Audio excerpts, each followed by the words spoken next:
Shalom, selamat pagi Bapak Ibu Saudaraku yang dikasihi oleh Tuhan. Bersyukur kepada Tuhan, pada pagi hari ini kita masih diberi kesempatan untuk beribadah bersama-sama dari rumah kita masing-masing. Mari kita satukan hati kita mau masuk dalam hadirat Tuhan. Yang terutama di dalam hidup ini, kita angkat pujian ini. Haleluya, haleluya.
Memberikan yang utama dari semua waktu yang kami beri, khususnya hari ini Tuhan, supaya kami belajar memuliakan Engkau, supaya kami belajar untuk selalu melakukan apa yang berkenan kepada Tuhan.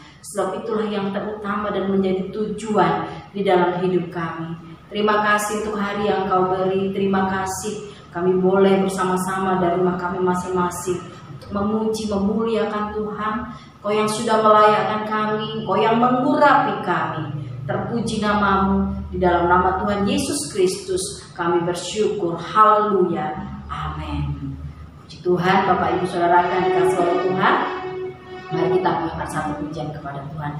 Segala puji syukur hanya bagi Tuhan. Haleluya, karena memang hanya Dia yang layak menerima pujian syukur hormat kita. Haleluya.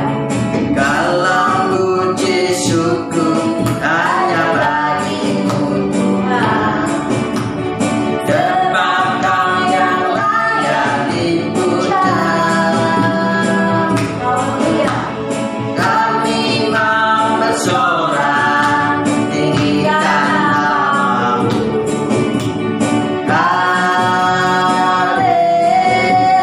Haleluya.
Haleluya.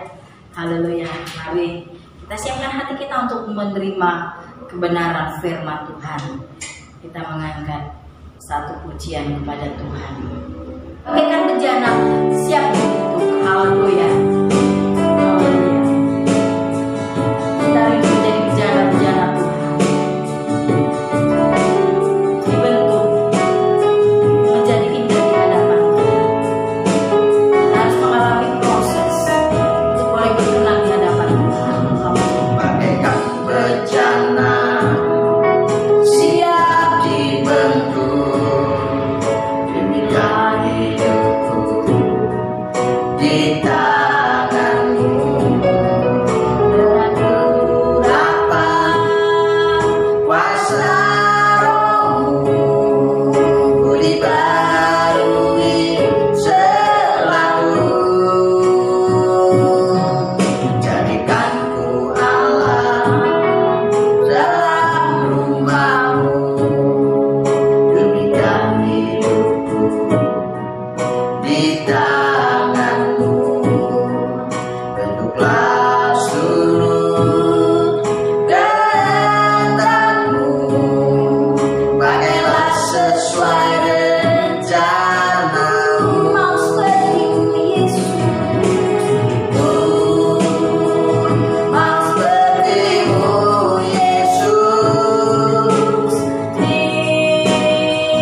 sempurnakan selalu dalam setiap jalanku, memuliakan namamu. Bagaikan bejana siap firman Tuhan akan membentuk kehidupan kami, supaya kami belajar apa yang menyenangkan hatimu. Kami belajar mengerti apa yang berkenan di hadapan-Mu. Haleluya. Bagaikan bejana siap dibentuk demikian hidupku di tanganmu dengan urapan kuasa rohmu ku dibarui selalu. Jadikanku Allah dalam rumahmu, inilah hidupku di tanganmu.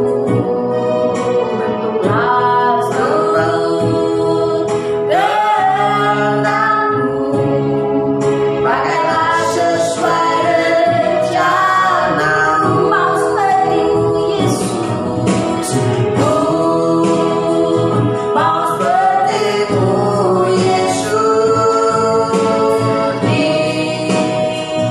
sempurnakan selalu dalam setiap jalanku, memuliakan namamu. Mau sepertimu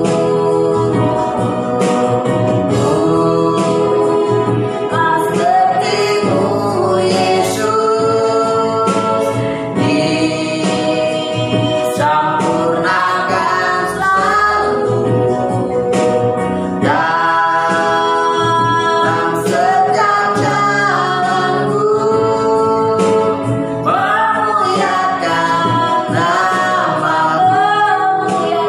namamu. Memuliakan namamu.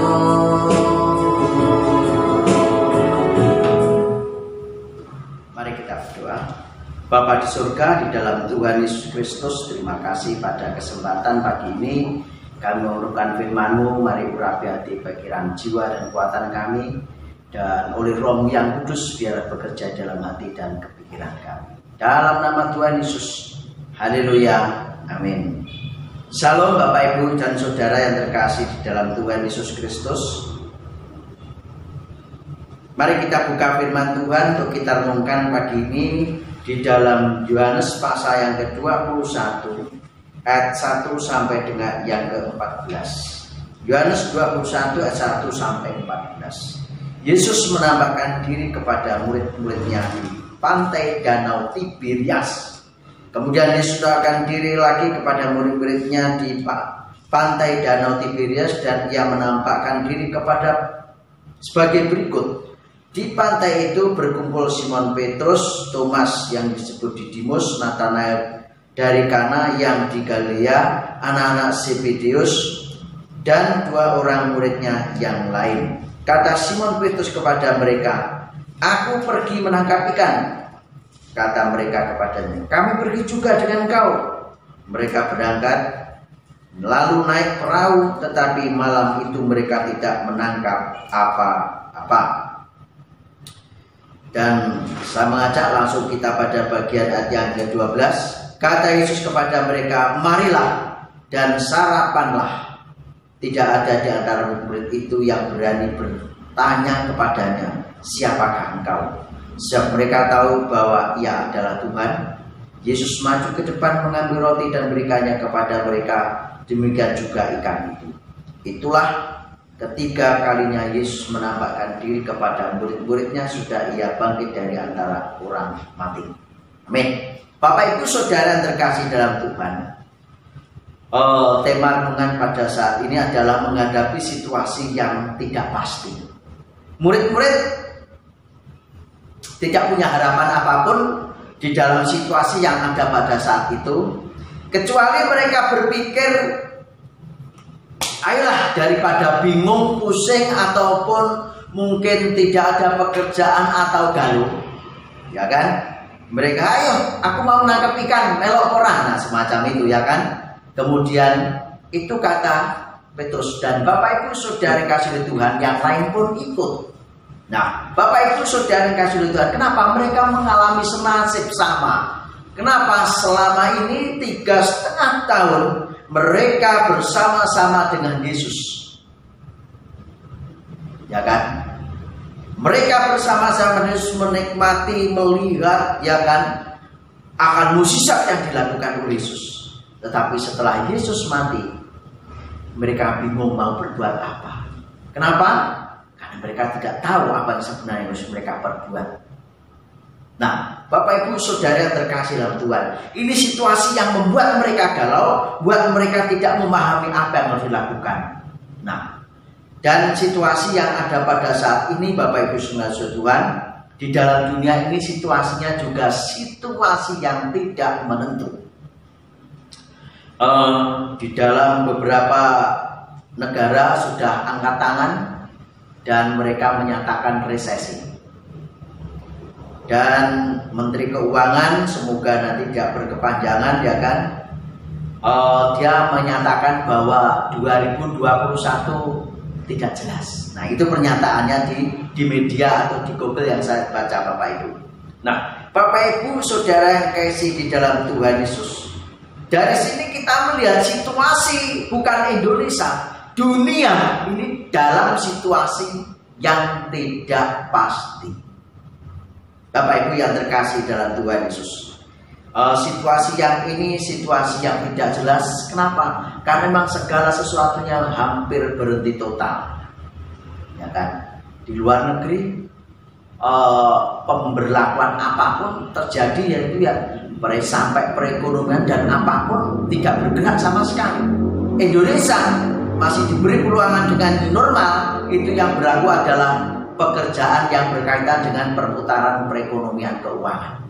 Dan Bapak Ibu, kalau Bapak Ibu ingin melakukan terlibat dalam bingung apa yang kita lakukan sekarang, ya satu-satunya jalan adalah melalui online. Itu yang bisa kita lakukan. Bapak Ibu punya usaha apa? Lakukan dengan online. Itu yang bisa dilakukan. Nah, Bapak Ibu Saudara yang kasih dalam Tuhan, dengan demikian maka sesuatu ini sifatnya adalah sangat rahasia, kita tidak tahu. Hari esok kita tidak tahu, ya kan?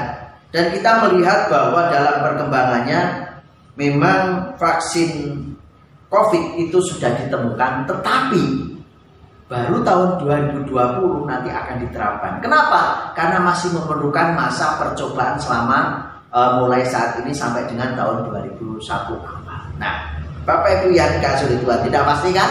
Nah, Bapak Ibu Saudara yang kasih dalam Tuhan Yesus, kita bagian daripada ketidakpastian itu saat ini secara ekonomi di dunia ini. Kenapa? Karena memang kita hidup di dalam dunia ini.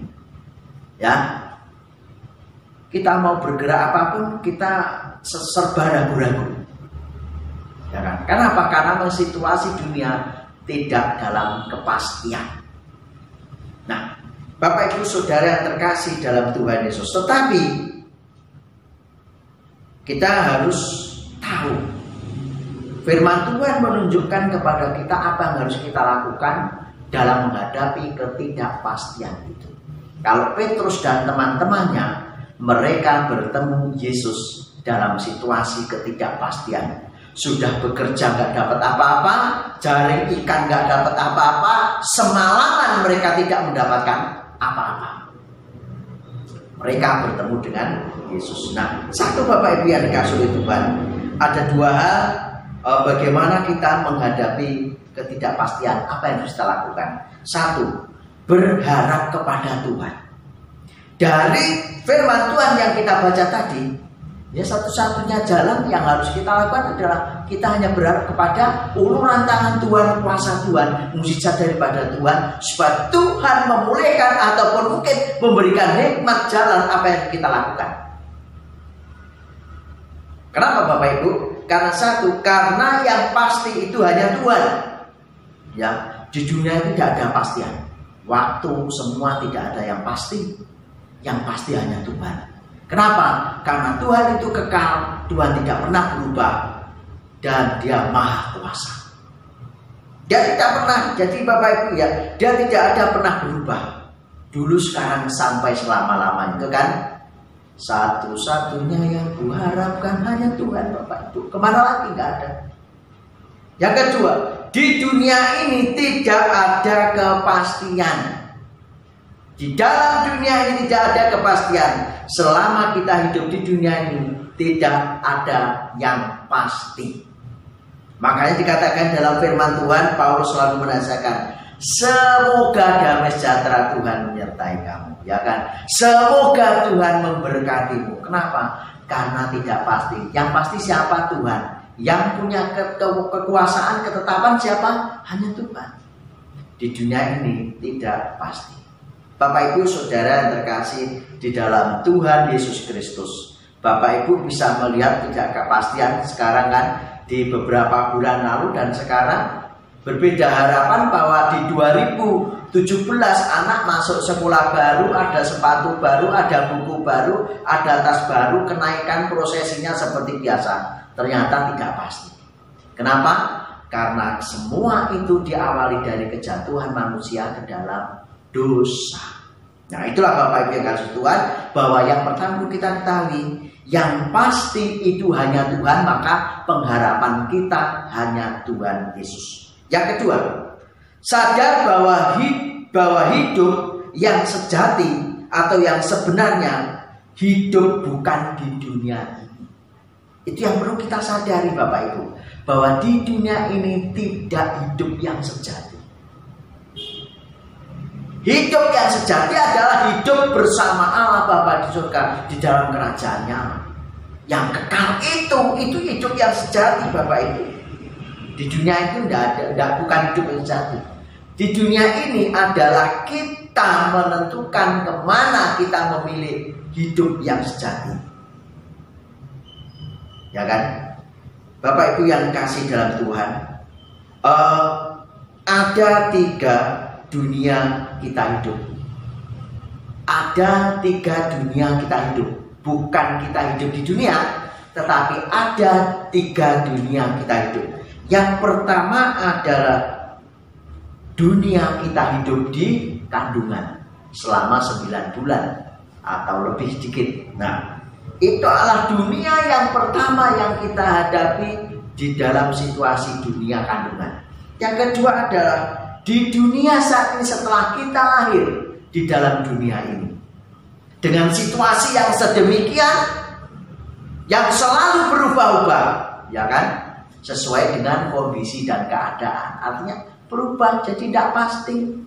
Itu. Bapak Ibu Saudara yang terkasih di dalam Tuhan Yesus, itu hidup di dunia ini tidak pasti. Itu adalah dunia kehidupan kita. 3 dunia kita hidup. Dunia yang pertama, di dunia ini kita hidup. Yang ketiga adalah hidup di dalam kekekalan. Nah, di dalam kekekalan ada 2.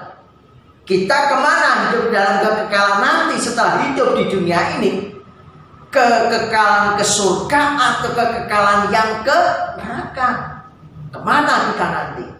Nah, Bapak Ibu Saudara kasih dalam Tuhan, saya percaya Bapak Ibu yang sungguh-sungguh percaya sama Tuhan dan hidup dalam kebenaran Tuhan masuk di dalam kerajaan surga dan ikut menghadiri 12 suku Israel. Itu kata firman Tuhan. Nah, Bapak Ibu Saudara yang terkasih dalam Tuhan Yesus, itulah hal yang perlu kita pikirkan. Bagaimana kita itu sadar bahwa hidup yang sejati bukan di dunia. Jadi jangan sampai kita kecil hati di dalam situasi. Jangan sampai kita minder dengan situasi yang ada ini. Kenapa? Karena kalau kita kembali kepada poin pertama, kita masih punya Tuhan. Yang kedua, di dunia ini bukan hidup yang kekal, tapi hidup yang sementara. Ya, hidup yang sementara, dunia kedua kita hidup. Dan hidup yang kekal adalah hidup di dunia yang ketiga, nanti di saat kita hidup nanti. Nah, itu Bapak Ibu Saudara yang kasih oleh Tuhan Yesus Kristus. Ialah firman Tuhan ini membawa kepada kita untuk kita memahami. Yang pertama, pengharapan kita kepada Tuhan itu sangat penting sekali. Kuncinya apapun, bagaimanapun, dalam situasi apapun. Yang kedua, perlu pahami dan kita sadari di dunia ini adalah bukan hidup yang sejati. Bapak Ibu yang kasih dalam Tuhan, situasi yang ada pada saat ini adalah kita bisa melihat pemerintah akan kemungkinan memberlakukan yang namanya redominasi.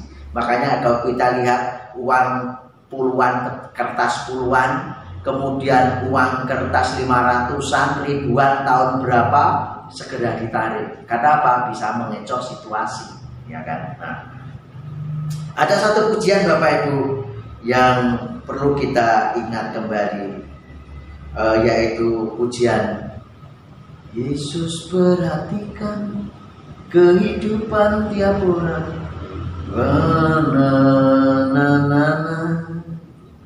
Apalagi di tengah ombak dan arus pencobaan,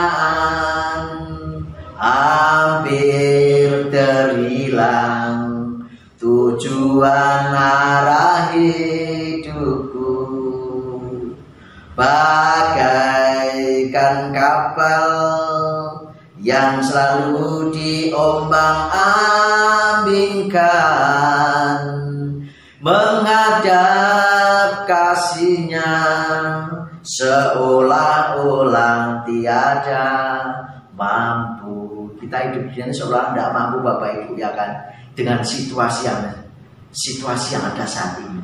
Tetapi kita ingat, Yesus perhatikan kehidupan tiap orang, ya kan. Tuhan Yesus akan memperhatikan kehidupan seorang yang berharap, bersandar, berserah kepadanya. Untuk itulah mari kita berharap kepada Tuhan dalam situasi yang tidak pasti di dunia ini. Tuhan Yesus memberkati. Amin. Bapa di surga, terima kasih firman-Mu pada pagi hari ini, ya Tuhan, Kau campur tangan dalam hati, pikiran, jiwa, dan kekuatan kami, dan meteraikan firman dalam hidup kami, supaya kami memahami bahwa yang pasti hanya Engkau saja Tuhan Yesus. Yang kedua, supaya kami, ya Tuhan, memahami hidup kami di dunia ini bukan hidup yang sejati, tetapi hidup yang sejati ada di dalam kerajaan-Mu di surga. Terima kasih ya Tuhan, terima kasih bahwa kami, ya Tuhan Yesus, dalam pengharapan berserah, bersandar kepada Engkau ya Tuhan Yesus, dalam situasi apapun. Terima kasih Bapa, terima kasih. Dalam nama Tuhan Yesus kami bersyukur kebenaran firman-Mu pada pagi hari ini. Amin. Bapa di surga, kami serahkan dalam nama-Mu ya Tuhan, untuk Bapak Ibu Saudara kami dalam tangan dan pimpinan Tuhan Yesus, dimanapun mereka berada, baik Pak Febri, Bu Febri Rafael Putri, baik juga Pak Agung Abednego Jase, Pak juga ya Tuhan Bung Lamidi, Pak Cito, Bu Cito, Mbak Yusi, Pak Narto, Bu Narto, Mbak Ria Koreta, bahkan juga Pak An, Bu An, Mas Gusriang, bukan Pak Paulus maupun Noel, dan juga Pak Lusius sekeluarga dalam pimpinan Tuhan, Pak Rubianto, Bu Rubianto sekeluarga, bahkan juga ya Tuhan Yesus buat daripada Bu Maria, Pak Raji, Mas Tio bisa dalam pimpinan-Mu, Pak Yuda, Bu Yuda, Nina Aksa dalam pimpinan dan urapan-Mu dan keluarga. Mari Tuhan kami serahkan saudara-saudara kami dalam tangan kuasa-Mu dan dalam darah-Mu ya Tuhan. Bahkan saudara kami ya Tuhan, untuk saudara Yurdan dan Angga ya saudara Angga ya Tuhan dalam tangan kuasa-Mu, Bu Yusuf, saudara Yuyun ya Tuhan dalam pimpinan-Mu. Bahkan kami serahkan dalam nama Tuhan kami kekuatan kesehatan mereka, pekerjaan, hikmat-Mu menyertai dalam keluarga dan rumah tangga Bapak Ibu Saudara kami masing-masing. Kami serahkan ya Tuhan, saudara kami dalam pimpinan Tuhan dari pusat sampai daerah, dalam hikmat penyertaan Tuhan, dalam menjadi garam dan terang Tuhan, campur tangan ya Tuhan Yesus dalam setiap kegiatan perencanaan baik kongres musda, Engkau yang campur tangan dalam semuanya, hikmat Tuhan menyertai. Kami serahkan ya Tuhan gereja-gereja saudara kami seiman dimanapun berada ya Tuhan, baik di Nganjuk, baik di Indonesia, bahkan luar negeri, dari berbagai macam denominasi dan gereja. Engkau campur tangan pimpin setiap hamba Tuhan jemaat, Engkau yang mengurapi kekuatan kesehatan mereka yang melimpahi dengan segala rahmat-Mu ya Tuhan. Terima kasih ya Tuhan, kami serahkan bangsa dan negara kami dalam nama Tuhan Yesus. Presiden, wakil, para menteri ya Tuhan, jajaran sampai tingkat RT, bahkan TNI Polri yang mengawal situasi bangsa negara ini, bahkan tenaga medis seluruh Indonesia, supaya takut akan Tuhan dan hikmat Tuhan menyertai semuanya ya Tuhan. Terima kasih Bapak, terima kasih. Bahkan bangsa negara ini dibawa dalam persatuan dan kesatuan di dalam negara kesatuan Republik Indonesia yang akan memperingati HUT yang RI ya Tuhan Yesus dalam tangan kuasa-Mu. Terima kasih Bapak, terima kasih. Di dalam nama Tuhan kami Yesus Kristus kami serahkan akan doa kami. Biarlah damai sejahtera, kekuatan dan kuasa dari Allah Bapa, Putra dan Roh Kudus memberkati Bapak Ibu Saudara sekalian, dan jadilah garam dan terang dimanapun Bapak Ibu Saudara berada. Di dalam nama Allah Bapa, Putra dan Roh Kudus, Tuhan Yesus memberkati. Amin. Salam, Tuhan Yesus memberkati.